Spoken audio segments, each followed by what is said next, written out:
пробиотиците се исклучително корисни, особено во комбинација со витамин Д, уште од најраната детска возраст. При тоа имаме различни типови на пробиотици за различни проблеми. Прв проблем со кој се соочуваат малите дечиња или бебиња или родителите поеќе од нив се бебешките грчеви. Во таква ситуација се корисни пробиотици апсолутно и тоа обично велиме Lactobacillus reuteri во соодветна концентрација.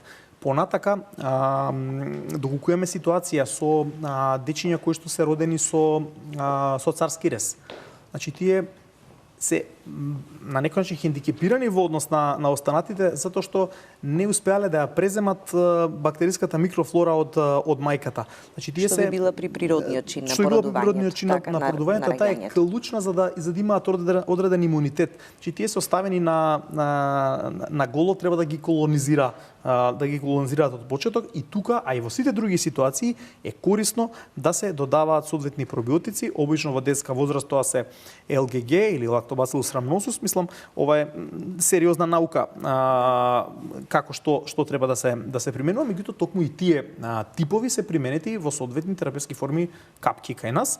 Пак велам во комбинација со витамин Д, затоа што тој е клучен за развојот на имунитетот и на коските и на целиот систем кој што децата треба да го развијат од нула.